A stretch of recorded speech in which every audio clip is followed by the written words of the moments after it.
Hi there, my name is Brandy Figueroa. Welcome to my YouTube channel. I'm an early childhood administrator, and this evening we are going to be going over resources and tools for parents for observation and assessments. Observations and assessments are the tools and resources that we use from infancy to pre-K 5, pre-K 4, and kindergarten for your child. Observation is simply watching your child in a natural setting. We can learn so much from your child just by watching them play. We can learn about their gross and fine motor skills, cognitive development, their speech patterns and their language, their preferences, what they like, what they don't like, how their home life is once they begin to talk and play and interact with one another. All these different things we take into consideration when it comes to educating your child. Observation simply is looking and watching. So, what do we do next? How do we take this information and make sure that we retain it? We can use a variety of tools such as checklists, note taking, journaling, and videoing.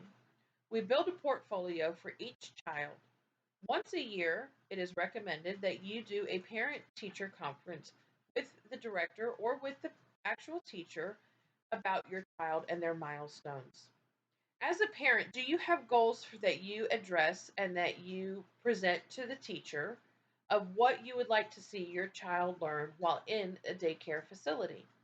Or do you simply just need your child to be looked after while you go to work? Why can't we have both? We can. When you go into your intake interview, questions that you can ask are what type of standardized or non standardized test does this facility do? Is this facility accredited? And if so, through whom? How do you observe or assess my child? And how can I get copies of these records? Asking these sorts of questions puts your child's education in a whole different mindset. It really takes your child and their life and it puts it on a different path. As parents, we need to be mindful. I remember as a young mom, I did not have these tools, I did not have these resources. My resources were could I afford your facility? What were your hours? And what did you offer? Was my child going to be fed? Did I need to pack them a lunch? Were you going to provide diapers or do I provide diapers? I was so wrong and so far off the path. So tonight, let's take a quick couple of minutes to go through how you can do better than I did. Observation with your child normally happens to where we focus specifically on your child for a period of time. We record the data, then we take it to our director and we show them what we have concluded in all the different areas. The checklist will have a variety of assessments that we need to complete. And then once those are completed, the director will go over them, the teacher will go over them, and if we see any developmental delays, we will notify you as a parent for early intervention and early prevention. Prevention is where we are preventing your child from falling any further behind in a milestone than what they already are. We would love to tell every single parent that your child is doing great, they are on target, and they are a pleasure to and have a great day. And sadly, we know that that is not always the case. We have to be so careful when it comes to relaying this information. As parents, we have to understand that it is in our child's best interest to know these things. It may be a little bit overwhelming, it might be a little bit frightening and upsetting, and that is totally normal and okay feelings. A good educator and quality child care facility is going to be there with you through these emotions. We're going to work through it, and that is what our observations and our assessments and our tools are for, is to help you.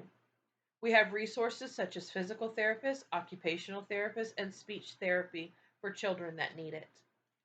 Taking this documentation and presenting it to the parent allows the parent to go to their pediatrician and reach out for the resources that their child may need. This also goes for children who might be gifted. Gifted children, if not attended to properly, can turn into a disability, and we can see problems with these children later on in life when they become bored because their work is too easy for them. We are here for both ends of the spectrum, no matter where your child falls. We would love for you to be part of this by doing what's called home assessments. You can do a home assessment, very printable and easy to find off of Google, and you can bring these resources to us. You can build a goal plan and a milestone plan of where you would like your child to see your child. And this way we can get on the same page when it comes to your child's education. Your child's education is important.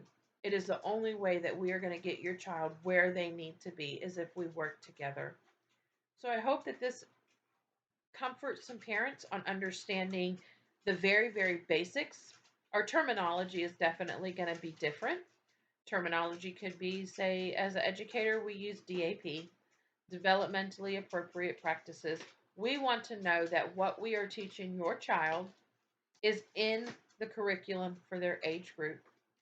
Curriculum is where we go, and it is a mapped, planned lesson for each age group and child of what we're going to teach them per week, per day, per month, and even per year. I encourage parents to go into their child care facility and find out what curriculum does your center use? What assessments and observation techniques do your centers use? These are questions that you have complete right to ask, and this is information that you should be educated about. If you have any questions or comments, please feel free to leave them. Thank you so much for taking these few minutes to visit this page, and I hope to see you soon.